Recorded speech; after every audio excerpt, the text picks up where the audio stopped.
கிறிஸ்துவுக்குள் அன்பானவர்களே, இன்றைய காலை வேத தியானம் எபேசியர் 3:19.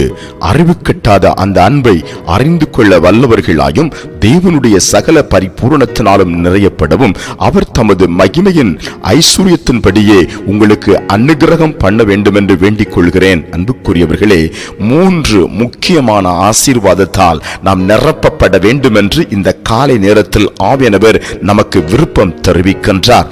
1, அறிவு கட்டாத அன்பை நாம் அறிந்து கொள்ள வல்லவர்களாயிருக்க வேண்டும். அல்லேலூயா. அந்த அன்பின் தியாகத்தை நாம் அதிகமாய் தியானித்து வர்ணித்து அவர் பாதத்தை முத்தம் செய்ய வல்லவர்களாயிருக்க வேண்டும். அந்த அனுபவம் நமக்கு வேண்டும். ஆமென். 2வது, தேவனுடைய சகல பரிபூரணத்தினாலும் நிரப்பப்பட வேண்டும். ஆமென்.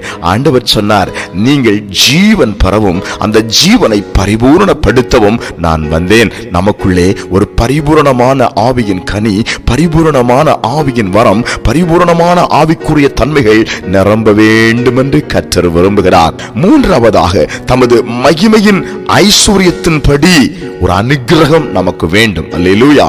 குறைவுகள் நிறைவாக வேண்டும் என்றால் தேவனுடைய மகிமையான ஐஸ்வர்யம் நமக்கு இறங்கி வர வேண்டும். அந்த கிருபையை கர்த்தர் இந்த காலை நேரத்தில் தரட்டும். இந்த 3ஐயும் திரும்ப திரும்ப தியானித்து இதோடு உங்கள் வாழ்க்கையை இணைத்துக் கொள்ளுங்கள். இந்த நாள் முழுவதும் இனிய நாளாக, ஆசீர்வாதமான நாளாக அமையும் என்பதில் சந்தேகமில்லை. ஜெபிக்கலாம்.